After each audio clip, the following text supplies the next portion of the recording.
Item ಯಾವುದೇ ಇರಲಿ try ಮಾಡಿ ಆಚಿ ಚಿಕನ್ ಮಸಾಲಾ. ಇದು ಬೆಂಗಳೂರು, ಮೈಸೂರು, ಮಂಡ್ಯ ಜನ ಶಾಕ್ ಆಗುವಂತಹ ಸುದ್ದಿ. ನಿಮ್ಮ ಮನೆಗೆ ಬರಲ್ಲ ಕುಡಿಯೋ ನೀರು, ಹಾಗಾದ್ರೆ ಮುಂದೇನು? ಜಾನುವಾರುಗಳಿಗೂ ಕಷ್ಟ, ರೈತರಿಗೂ ತಪ್ಪಲ್ಲ ಗೋಳು.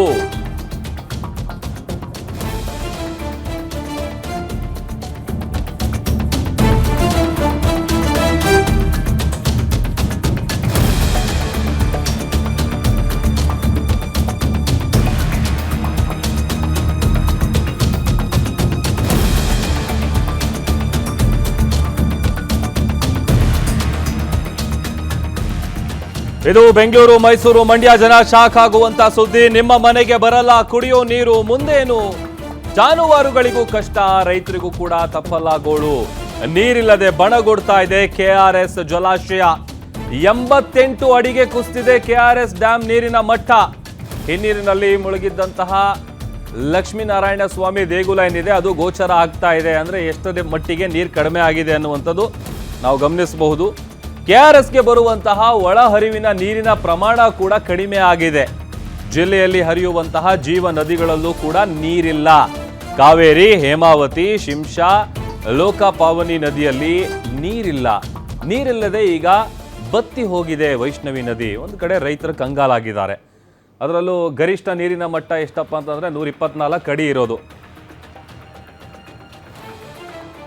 ಮತ್ತಷ್ಟು ಡೀಟೇಲ್ಸ್ ಕೊಡ್ತಾರೆ ನಮ್ಮ ಪ್ರತಿನಿಧಿ ರಾಘವೇಂದ್ರ, ದೂರವಾಣಿ ಸಂಪರ್ಕದಲ್ಲಿ ಜಾಯ್ನ್ ಆಗಿದ್ದಾರೆ. ರಾಘವೇಂದ್ರ, ಈಗ 88 ಅಡಿಗೆ ಬಂದು ನಿಂತಿದೆ ಅಂತ ಅಂದ್ರೆ ಹಾಗಾದ್ರೆ ರೈತರ ಪಾಡೇನು, ಜೊತೆಗೆ ಜನರ ಪಾಡೇನು, ಜಾನುವಾರುಗಳ ಪಾಡೇನು ಅಂತ?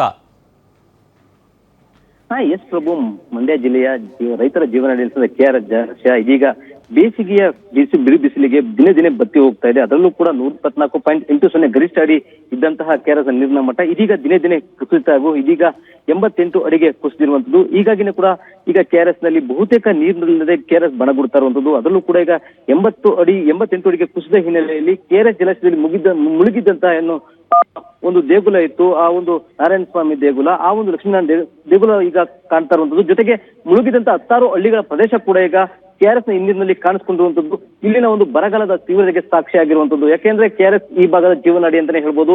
ಏನು ಮಂಡ್ಯ, ಮೈಸೂರು, ಬೆಂಗಳೂರು ಸೇರಿದಂತೆ ಸುತ್ತಮುತ್ತಲ ಜಿಲ್ಲೆಗಳಿಗೆ ಕುಡಿಯುವ ನೀರಿನ ಮೂಲವೇ ಕೆಆರ್ಎಸ್ ಆಗಿರುವಂತದ್ದು.